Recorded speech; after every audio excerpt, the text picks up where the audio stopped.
छत्रपती शिवाजी महाराज तसेच वीर वीरांगना व कर्मयोग्यांची भूमी असलेला महाराष्ट्रास मी वंदन करतो।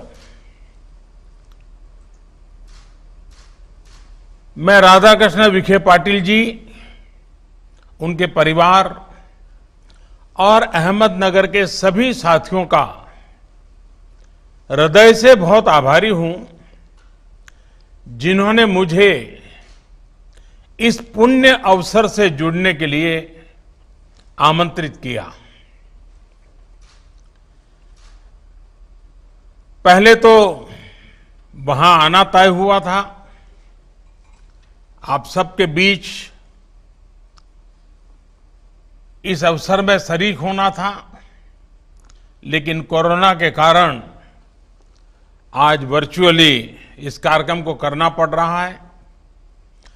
साथियों, डॉक्टर बाला साहब विखे पाटिल जी के आत्मकथा का विमोचन आज भले हुआ हो, लेकिन उनके जीवन की कथाएं आपको महाराष्ट्र के हर क्षेत्र में मिलेगी। मैंने भी ये नजदीक से देखा है कि कैसे डॉक्टर विट्ठलराव विखे पाटिल जी के पद चिन्हों पर चलते हुए बाला साहब विखे पाटिल ने महाराष्ट्र के विकास के लिए खुद को समर्पित कर दिया था। गांव, गरीब, किसान, इसका जीवन आसान बनाना, उनके दुख, उनकी तकलीफ कम करना विखे पाटिल जी के जीवन का मूल मंत्र रहा है।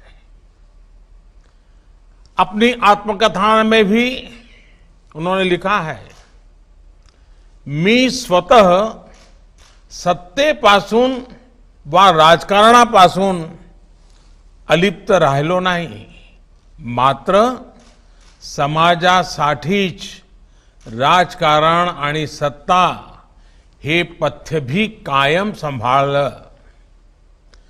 राजकारण करताना माझ्या सतत समाजाचे प्रश्न सोडवण्यावर भर राहिला। उन्होंने सत्ता और राजनीति के जरिए हमेशा समाज की भलाई का प्रयास किया। उन्होंने हमेशा इसी बात पर बल दिया कि राजनीति को समाज के सार्थक बदलाव का माध्यम कैसे बनाया जाए, गांव और गरीब की समस्याओं का समाधान कैसे हो। बाला साहब विखे पाटिल जी की यही सोच उन्हें दूसरों से अलग करती थी। यही वजह है कि आज भी उनका हर पार्टी, हर दल में बहुत सम्मान है। और यही बात अभी उद्धव जी ने भी बताई, देवेंद्र जी ने बताई, चंद्रकांत जी ने बताई। गांव गरीब के विकास के लिए, शिक्षा के लिए उनका योगदान हो, महाराष्ट्र में कोऑपरेटिव की सफलता का उनका प्रयास हो, ये आने वाली पीढ़ियों को हमेशा प्रेरणा देगा। और इसलिए बाला साहब विखे पाटिल जी के जीवन पर ये किताब हमारे लिए भी, समाज जीवन में काम करने की इच्छा रखने वाली युवा पीढ़ी के लिए बहुत महत्वपूर्ण है। साथियों, डॉक्टर बाला साहब विखे पाटिल जी ने गांव, गरीब और किसान के दुख को, उसके दर्द को नजदीक से देखा, समझा, अनुभव किया। इसलिए वो किसानों को एक साथ लाए, उन्हें सहकार से जोड़ा। ये उन्हीं का प्रयास है कि जो इलाका कभी अभाव में जीने को मजबूर था, आज उसकी तस्वीर बदल गई है। सहकारिता के महत्व पर उन्होंने लिखा है कि सहकारी चळवळ ही खरी निधर्मी चळवळ आहे। सेक्युलरिज्म की उनकी व्याख्या है। हे निधर्मी चळवळ आहे ती कुठल्या जातीची किंवा धर्माची बटीक नाही. आतापर्यंत सगळ्या समाजाला जाती नाही प्रतिनिधित्व दिले आहे. यानी सहकारिता अभियान सच्चे अर्थों में निष्पक्ष होता है. इसका किसी भी जाति और पंथ से कोई सरोकार नहीं होता. इसमें समाज के सभी वर्गों का प्रतिनिधित्व होता है. एक प्रकार से उनके लिए सहकारिता सबके साथ से सबके कल्याण का सही मार्ग थी. सिर्फ महाराष्ट्र ही नहीं, अटल जी की सरकार में मंत्री रहते हुए उन्होंने देश के अनेक क्षेत्रों में सहकारिता को बढ़ावा दिया, उसके लिए प्रयास किया. ऐसे में उनके आत्मचरित्र के लिए देह वेचावा कारणी, देह वेचावा कारणी ये नाम बहुत ही प्रासंगिक है, बिल्कुल सटीक है. संत तुकाराम जी महाराज जी इनकी इन पंक्तियों में बाला साहब विखे पाटिल जी के जीवन का सार है. साथियों, जब देश में ग्रामीण शिक्षा की उतनी चर्चा भी नहीं होती थी, तब प्रवरा रूरल एजुकेशन सोसाइटी के माध्यम से उन्होंने गांवों के युवाओं को प्रोत्साहित करने का काम किया. इस सोसाइटी के माध्यम से गांव के युवाओं के शिक्षा और कौशल विकास को लेकर गांव में चेतना जगाने के लिए उन्होंने जो काम किया वो हम भली भांति जानते हैं. ऐसे में आज से प्रवरा रूरल एजुकेशन सोसाइटी के साथ भी बाला साहब का नाम जुड़ना उतना ही उचित है. वो गांव में खेती में शिक्षा का महत्व समझते थे. उन्होंने अपनी आत्मकथा में लिखा है, शेतीच कौशल्य असल्याशिवाय सुशिक्षित माणूस ही सहज शेती करू शकत नाही. खरं तर शेतीला एंटरप्राइज का म्हणत नाहीत. यानी व्यक्ति कितना ही पढ़ा लिखा क्यों न हो, अगर उसमें खेती का कौशल नहीं हो तो वो कभी खेती नहीं कर पाएगा. जब ऐसी बात है तो हमें खेती को एंटरप्राइज क्यों नहीं कहते. साथियों, बाला साहब विखे पाटिल जी के मन में ये प्रश्न ऐसे ही नहीं आया. जमीन पर दशकों तक उन्होंने जो अनुभव किया उसके आधार पर उन्होंने ये बात कही. बाला साहब विखे पाटिल जी के इस सवाल का उत्तर आज के ऐतिहासिक कृषि सुधारों में भी है.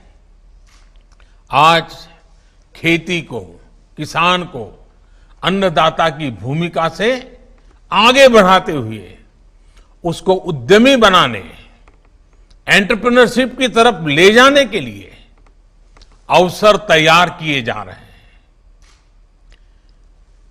चीनी में जो चमत्कार महाराष्ट्र में हुआ, जो क्रांति, श्वेत क्रांति, दूध की क्रांति गुजरात में हुई, जो बदलाव गेहूं हरियाणा और पंजाब में भी किया, लोकल इकोनॉमी, लोकल एंटरप्राइज के यही मॉडल देश को आगे लेकर जाएंगे. साथियों, आजादी के बाद एक ऐसा भी दौर आया जब देश के पास पेट भरने को भी पर्याप्त अन्न नहीं था. उस परिस्थिति में सरकार की प्राथमिकता थी कि कैसे फसल की प्रोडक्टिविटी बढ़े. इसलिए सारा ध्यान बस उसी पर था कि किसान क्या फसल पैदा करे, अधिक फसल कैसे पैदा करें, कितना पैदा करें। हमारे किसानों ने भी अपना पसीना बहाया, जी तोड़ मेहनत की और देश की जरूरत को उससे भी अधिक फसल पैदा करके पूरा किया। लेकिन प्रोडक्टिविटी की इस चिंता में सरकारों का, नीतियों का ध्यान किसान की प्रॉफिटेबिलिटी पर गया ही नहीं। किसान की आमदनी लोग भूल ही गए। लेकिन पहली बार अभी सोच को बदला गया है।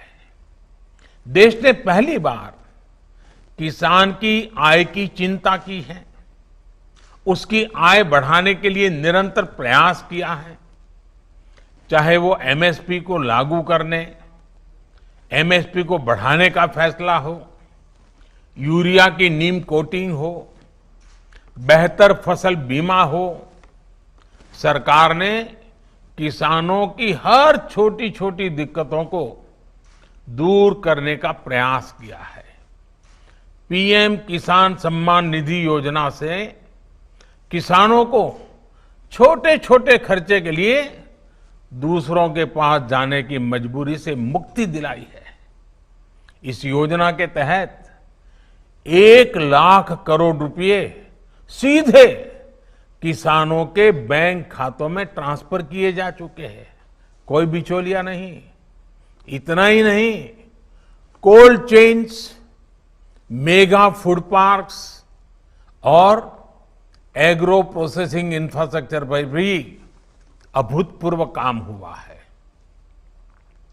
गांव के हाटों से लेकर के बड़ी मंडियों के आधुनिकीकरण से भी किसानों को लाभ होने वाला है।